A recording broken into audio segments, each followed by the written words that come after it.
Para um protagonista de tão longa permanência no cenário nacional, Eugênio Goudin já se autodenominou como o homem de 2 séculos.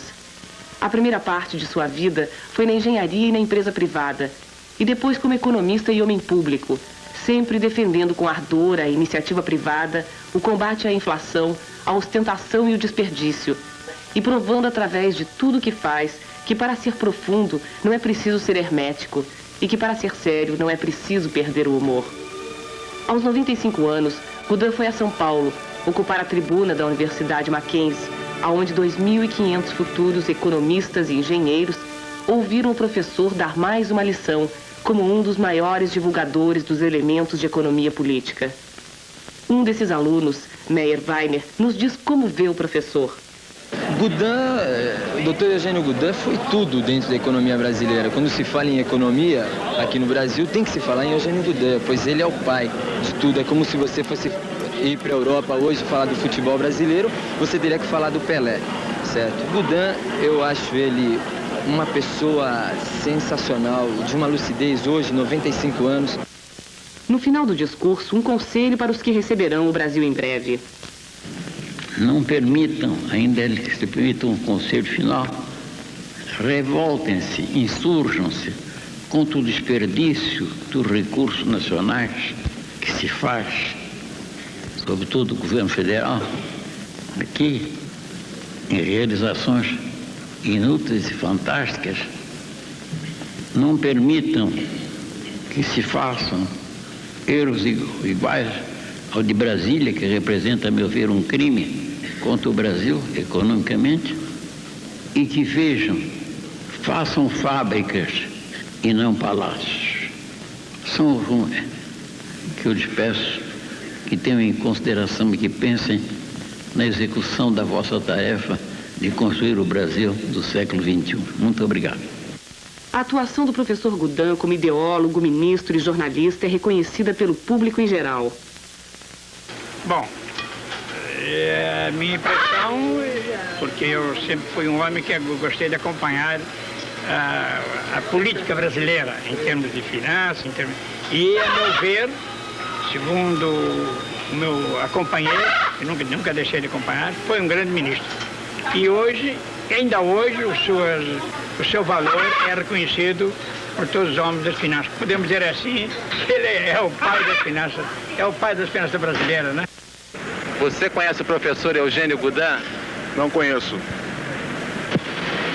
Você conhece o professor Eugênio Goudin? Não, senhor. Conhece o doutor Eugênio Goudin? Bem, não profundamente. A ideia que eu tenho é da economia que ele defende, que é uma economia reacionária, entendeu? Que favorece essencialmente ao capitalismo. Aloysio Maranhão, jornalista, traça o perfil de Goudin no panorama nacional.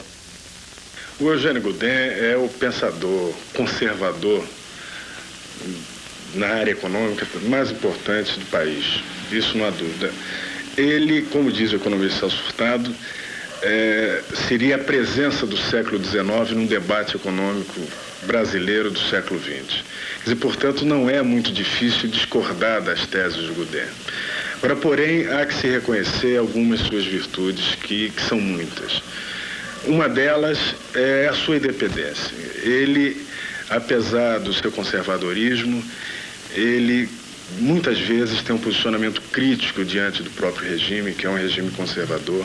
Ele muitas vezes tem um posicionamento crítico diante de personalidades do governo. Essa postura crítica, às vezes, nem independente, nem sempre é vista até em setores progressistas de esquerda.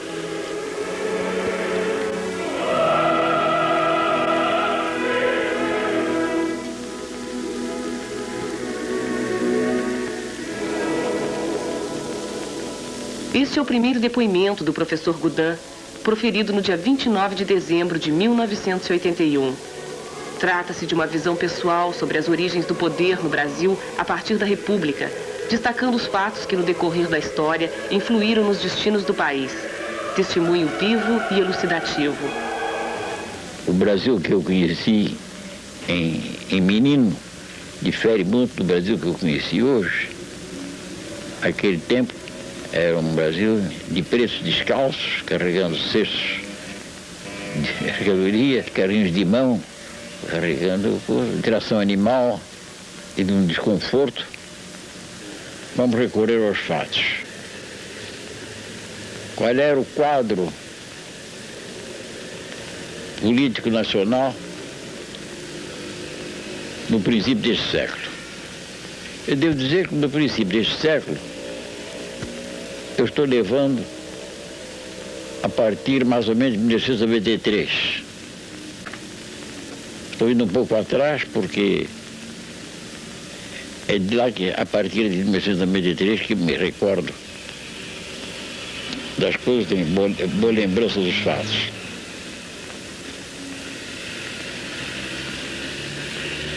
Quando se fez a República,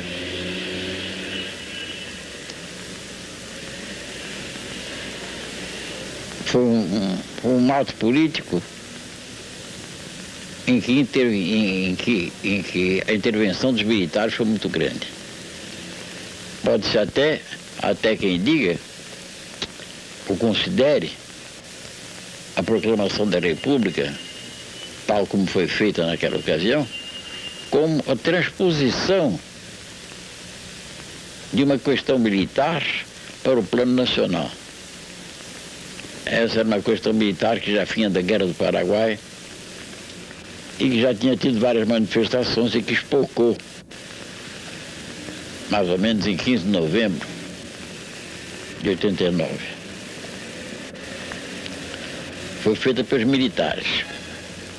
Teodoro, Floriano, que aderiu logo, e outros militares. Por conseguinte,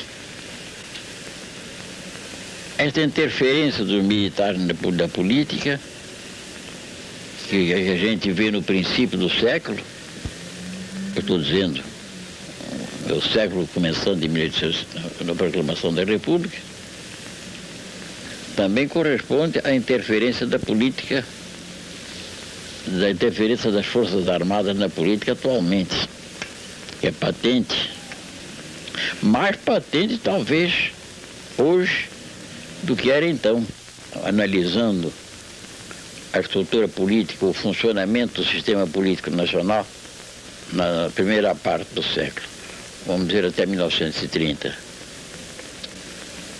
Para ver que ainda estávamos politicamente muito atrasados, basta constatar que as reações contra as oligarquias e mais contra o excesso de poder do poder executivo, essas reações foram de 22 do Forte Copacabana, foram em 24 em São Paulo e finalmente a da Revolução que se generalizou em 1930. Pois bem, esta revolução foi feita para restabelecer uma democracia mais verdadeira, mais aproximada de um regime político credenciado. Deu resultado em quê? Uma ditadura de 15 anos. Como ministro, Eugênio Goudin não aceitou os acordos políticos e saiu. Elogiava Castelo Branco, que chamava parlamentar por parlamentar a seu gabinete para saber de suas opiniões. O pensamento do professor Goudin sobre a relação do legislativo com o executivo é bastante claro. A coexistência é perfeitamente possível. Depende do valor, do valor cultural dos políticos que compõem o governo. O que torna difícil, o que torna rara a possibilidade dessa colaboração das espécies do governo, do executivo, é que geralmente o legislativo, e não raro também parte do executivo, tratam dos seus interesses pessoais, sobretudo seus interesses políticos, de preferência aos interesses nacionais, dá-se então um choque. Da tribuna de articulista de O Globo, Eugênio Goudin participou do movimento de 31 de março. Publicou vários artigos, entre eles Achincalhe e Tripúdio. Era o caos que, na sua visão, tomava conta do Brasil e precisava ser vencido. O fenômeno João Goulart, uma consequência do nosso despreparo para o exercício de uma democracia. O senhor vê, esse João Goulart foi eleito vice-presidente da República numa chapa diferente do presidente. Ele foi eleito vice-presidente na chapa não do Jânio Quadros, mas do outro. Mas como por qualquer circunstância ou outra. Marechal Lott. Marechal Lott, é. Então, ele era o companheiro do Marechal Lott, mas falhou, não sei por que circunstância, ficou desangular. E ficou este homem que foi trazido, não sei por que carga d'água, Getúlio Vargas trouxe esse homem lá dos campos do Rio Grande do Sul, um homem inculto, sem conhecimentos nacionais, e com uma forte pressão de esquerda revolucionária. Eu estava pronto a fugir do Brasil se ele ganhasse a partida. A minha cunhada está aí, e o marido já faleceu, eu estava com o automóvel pronto. Eu fugia por um determinado ponto, porque eu sabia que a minha sorte, qual seria a minha sorte se o São Goulart. Mas eu fiz isso porque julguei que o Brasil é o extremo. A história não poderá deixar de considerar Castelo Branco como uma das grandes figuras da evolução política do Brasil no século atual. Logo, as ambições militares se avivaram e Castelo Branco não quis formar parte, não quis operar neste ambiente. O seu pensamento, que acaba de ser dito, foi uma época que eu vivi em altos postos. Eu era presidente de partido, governador de estado e ministro, e pude verificar que ele tem razão. Nós fomos aos poucos caminhando para o caos, para a anarquia. E a Revolução de 64 veio para restabelecer a hierarquia, a ordem legal, fazer reformas dentro da lei e não na lei ou na marra. Enfim, foi uma revolução que o povo pedia. Com o desaparecimento de Vargas, toma posse seu vice, Café Filho, que herdou uma situação de grande dificuldade econômica. O boicote ao café brasileiro no mercado de Nova York agravou os problemas da balança de pagamento e o nível do déficit já existente. Café Filho chama para o ministério o professor Eugênio Goudin, que já no primeiro discurso traçou um quadro realista da grave situação em que se encontrava o país. Prometeu levar avante o plano de estabilização não executado no governo anterior por falta de suporte político. O período de 7 meses do Ministério Goudin ficou marcado principalmente pela Instrução 113, que a curto prazo trouxe grandes benefícios ao parque industrial brasileiro e principalmente à indústria automobilística. Havia uma grande oposição à instalação da indústria automobilística aqui, criava os tropeços dessa ou daquela forma. Quem, modéstia à parte, a não ser que eu esteja errado, quem contribuiu bastante para alterar essa situação fui eu quando no Ministério, por meio de uma instrução, se não me engano, 113 ou 119, em que eu permitia a entrada das empresas que tivessem seu material, seu mecanismo e que quisessem produzir aqui, podiam entrar. Não, eu não dava favores a essas empresas, nem a direção de direitos, nem nada.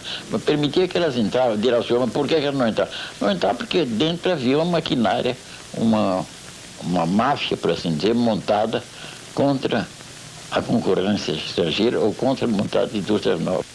Goudin faz um retrato do desenvolvimento dos transportes no Brasil. Até 1930 não havia rodovias. Tanto o Dr. Washington Luiz dizia que o governário era bem estrada. Não havia nem mais rodovia de Rio São Paulo. Depois veio a reação contrária da tendência para a rodovia. Mas não havia indústria automobilística. Aí deu-se uma reação, digamos, pela lei de mecânica racional, igual e contrária. Passou a haver uma grande preferência por transporte rodoviário e o abandono do transporte litorâneo marítimo e do transporte de ferroviário. Isso causou um grande mal.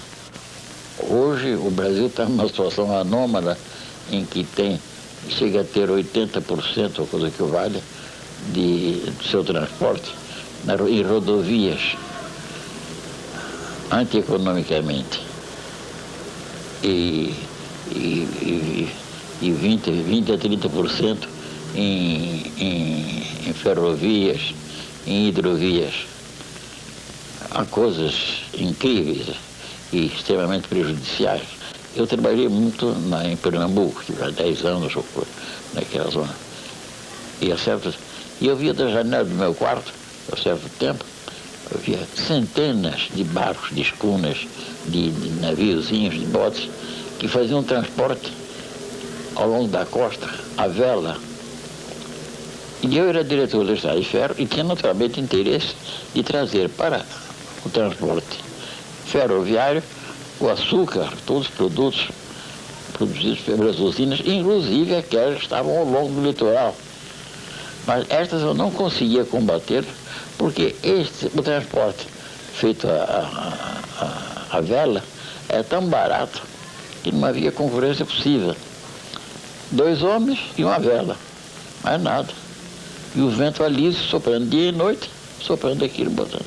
Poxa, eu acredito que destruíram, por ordens que vem superior, os capitães dos portos. Não há mais um. Desapareceu. Esse motor que a Providência nos deu não é mais aproveitado. Não se faz mais isso porque o barco tem que ter uma acomodação para o barqueiro, uma acomodação para não sei o quê, mais um quarto para a família, sei lá o quê.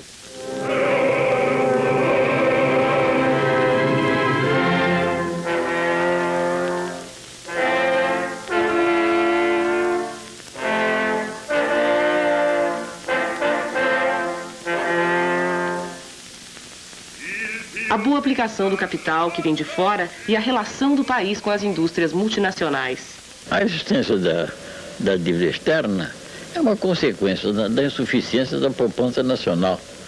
Nós precisamos, para progredirmos, para desenvolvimento, precisamos de capital. Ora, o capital é suprido pela poupança. Como a poupança nacional é insuficiente, porque o país não é rico ainda, então temos que recorrer à poupança estrangeira para ajudar o nosso desenvolvimento. Daí a indispensabilidade do capital estrangeiro. Tudo gira em torno da aplicação que se dá a esse capital. Se é em investimentos produtivos, está bem. Se é em estradas de ferro que tem mais coisa para produzir, se é em ensino bem orientado, se é em construção de portos ou de coisas, e isso está muito bem, produtivos e coisas.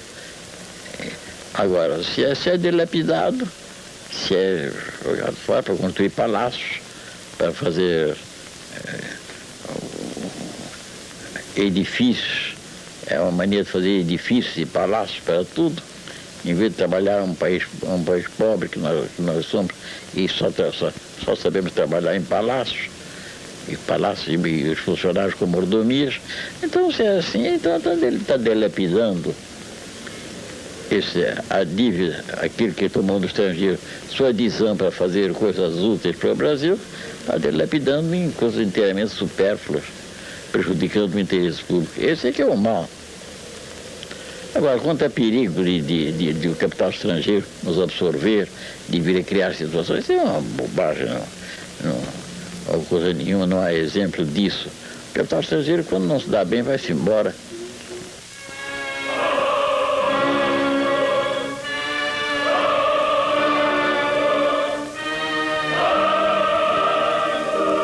Na era Vargas, Goudin, apesar de oposicionista, trabalha em várias comissões do governo e está empenhado na criação do primeiro curso brasileiro de economia. A seguir, assume o cargo de presidente do Instituto Brasileiro de Economia, da então recém-criada Fundação Getúlio Vargas.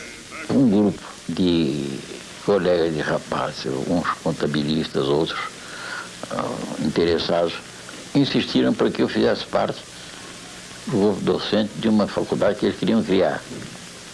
Eu resisti, mas acabei cedendo. Criou-se aqui na faculdade e foi funcionando regularmente, até que depois transferiu-se para a Fundação Getúlio Vargas, durante um certo tempo, e foi, afinal, incorporada pela Universidade do Rio de Janeiro.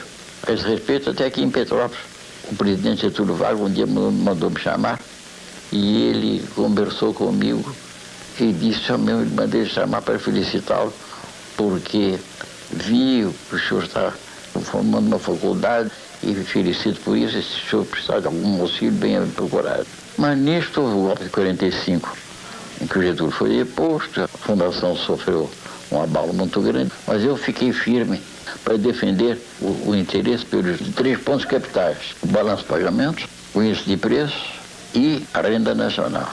Apeguei-me a esses 3 pontos como um verdadeiro bulldog. Nisso eu vou a Bretton Woods e lá, conversando com a professora de Harvard, chegamos da janela e vimos do outro lado a faculdade de Business Administration e do lado de cá onde estávamos de economia teórica. Então eu digo, olha, lá na minha terra estamos com esse problema, eu estou defendendo esse ponto de vista, eu quero separar as duas coisas. Dizem eles, você está vendo esse rio que passa aí? É o Charles River. Pois bem, diga lá ao seu ministro que se tiver um rio, um canal, aproveite, bote um de um lado, outro do outro. Se não tiver, abra um canal, mas separe. Dr. Simões Lopes, presidente da Fundação Getúlio Vargas. Eu vou fazer um pequeno retrospecto da vida do Dr. Goudin aqui na Fundação Getúlio Vargas.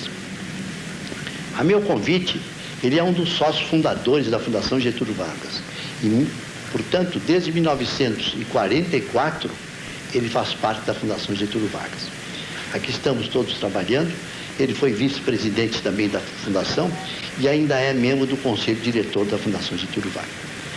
Mas muito mais importante do que isso, foi ele que criou na Fundação Getúlio Vargas o setor de economia.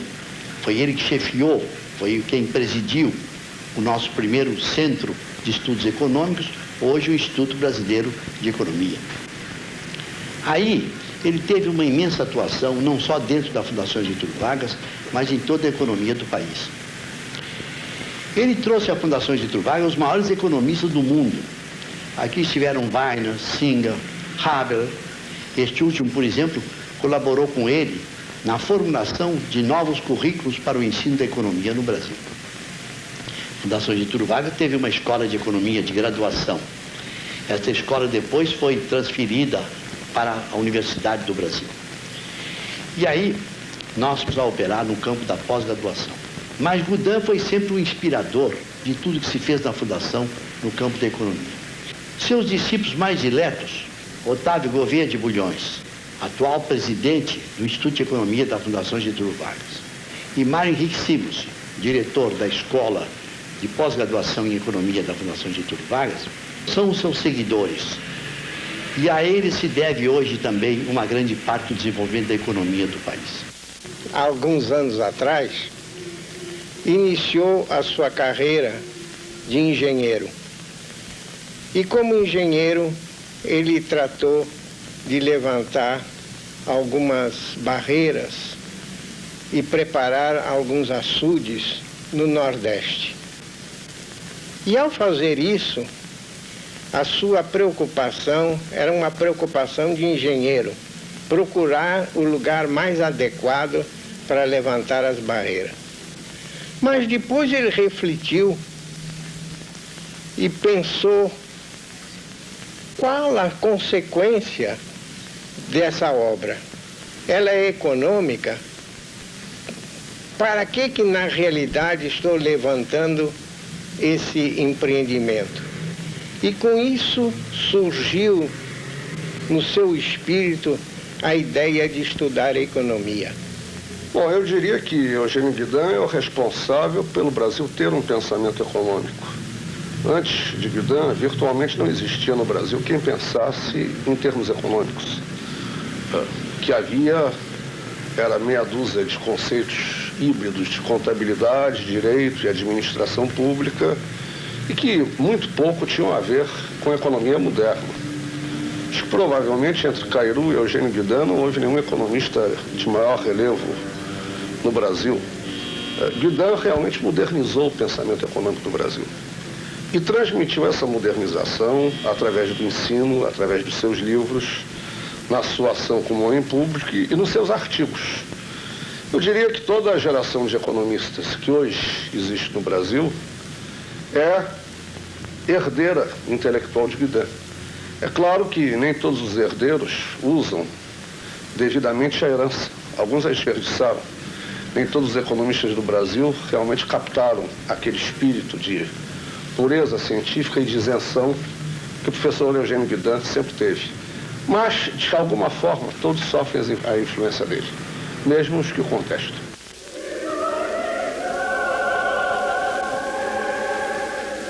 Apreciador de Beethoven, Wagner e da ópera italiana, quando moço cantou Mefistófele no Teatro Santa Isabel do Recife, aliás, com grande sucesso, afirma ele.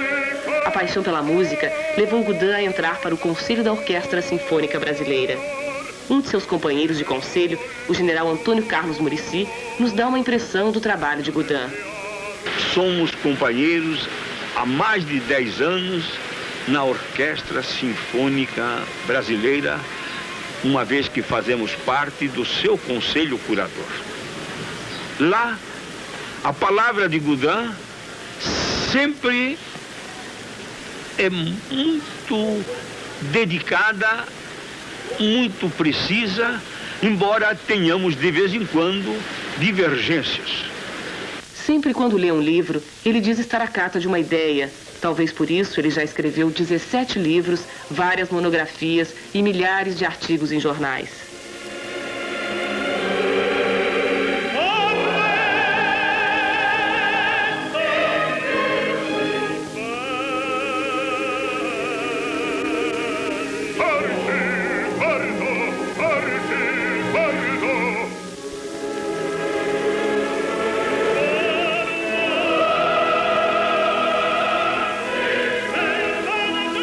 O que nos poderia dizer a respeito do movimento da juventude que o senhor já classificou como tendo um certo anarquismo dionisíaco, ou seja, o prazer da baderna? O senhor confirma?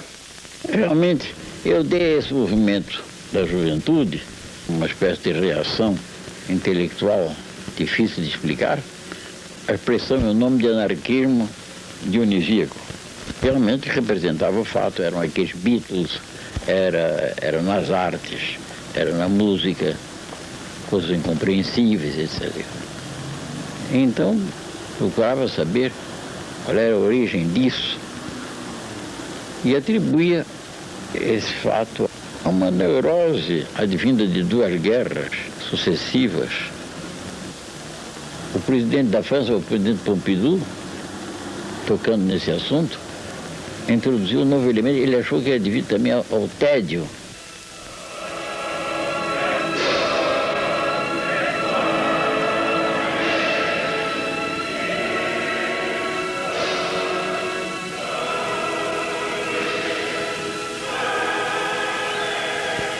Em várias oportunidades, o professor sente-se triste. Por que essa tristeza num homem que abriu tantas frentes de luta? É muito simples. Realmente, há ocasiões em que eu me sinto triste, em que, por ver que meu país não se desenvolve na medida em que seria para desejar, na medida que seria possível. Se nós tivéssemos um elemento humano, como digamos o elemento alemão ou japonês, o nosso progresso seria muito mais rápido. De modo que isso me dá, como diz Raquel de Queiroz conversando comigo uma vez, diz, é verdadeiro o que você está dizendo, mas é melancólico. E é melancólico. Por exemplo, agora, para mim é melancólico o fato dos Estados Unidos terem se retirado do mercado para vender cereais à Rússia. Quem tomou o lugar dos Estados Unidos vendendo cereais é a Argentina, que ficou dona do mercado, e o Brasil ficou no hora verde, não vendendo nem o vintena. É uma coisa triste. Quando nós temos tantas possibilidades que agora estamos fazendo, em tantos campos, não vendemos nada, porque não temos para vender. Uma vez eu estava contando o meu amigo Guilherme Guilherme, que o centenário passou agora, me disse que tinha tido uma conversa com o Lord Vester, que tinha propriedade da Blue Star Line, e o Lord Vester, no correio da conversa, disse: podíamos fazer uma experiência com 1 milhão de dúzias de ovos. Diz o Guilherme para mim: você sabe onde é que eu acho 1 milhão de dúzias de ovos? Que nós não temos o que exportar, não temos o que produzir. Temos aqui gente para carnaval, para coisa, para rua, para leirar. É um povo relativamente alegre quando não está faminto, mas para trabalhar, para produzir mesmo, a produtividade é baixa. Aí, nessas ocasiões, isso me entristece. Me entristece pelo meu sentimento de brasileiro, de ver. Por exemplo, quando o governo brasileiro não age como devia vir em matéria de natalidade, eu fico triste. O que é que eu hei de fazer?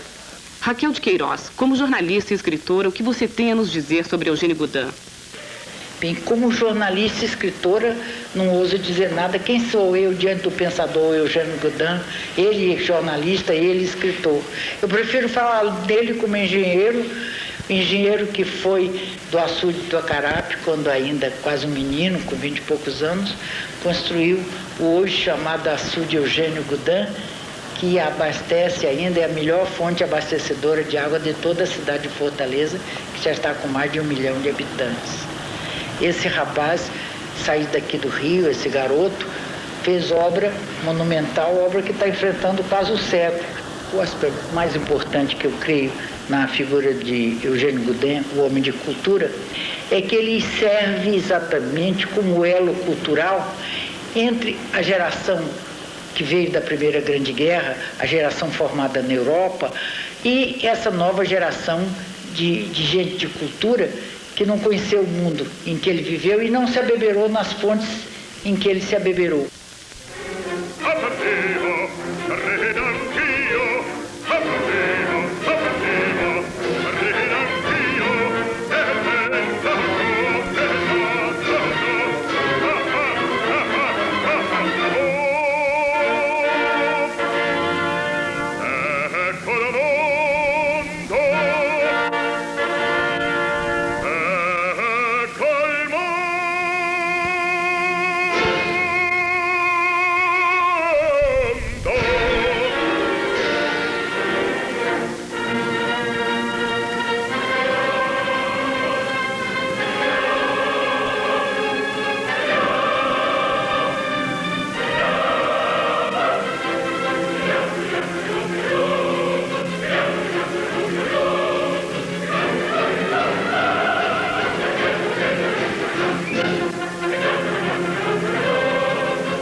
Goudin sempre declarou-se um agnóstico. Sua eterna procura de compreender o que lhe parece obscuro leva-o a abrir seu espírito para o mundo e para as coisas que o cercam. A minha formação primitiva é de engenheiro. A primeira parte da minha vida foi toda no campo da engenharia. Depois é que eu evoluí para a economia. Mas há espíritos que se restringem, que se concentram em pequenos círculos e que se especializam muito concentradamente em determinados pontos, e outros que tendem a expandir o pensamento para terrenos mais amplos. O espírito da gente não se satisfaz. Há pessoas assim, eu creio que sou uma delas, não se satisfaz com a simples solução de problemas pequeninos concernentes a determinados sectores. Não se satisfaz com aquele pequeno cantinho do intelecto humano, e sim quer abranger um campo mais vasto. Às vezes querem abranger mais do que aquilo que a inteligência humana pode abranger. Hoje, cada vez mais, agora com o estudo dos quasars, são novos universos que se abrem, além daqueles que podem atingir aqueles que já de bilhões de anos-luz que nós conhecemos, ainda aparecem outros universos. Ninguém tem ideia de que fidelidade onde pode ser. o fim disso. E, por conseguinte, a curiosidade humana não pode ficar confinada para um espírito vasto, não pode ficar confinada a zonas muito estreitas. O especialista, o economista, como chamam em França, o anarquista, o que sai da École Nationale d'Administration, e cai naturalmente para nessa figura que nós chamamos o oceano largo das ideias gerais. E o futuro, professor? O senhor que já viveu tantos futuros. A curto prazo, nós no Brasil podemos esperar que os esforços que têm sido feitos e que vêm sendo feitos no sentido de aperfeiçoar o elemento cultural, o valor humano da população, da saúde, da instrução, que daí se ofiram alguns benefícios, se corrijam algumas das faltas mais graves, no que diz respeito, por exemplo, à natalidade, ao excesso de natalidade, no que diz respeito, por exemplo, à saúde. De modo que os esforços, se não houverem forças contrárias poderosas, podem a curto prazo, eu digo curto prazo, quero dizer 2 ou 3 dezenas de anos, podemos esperar que haja um melhoramento da situação política, econômica e social.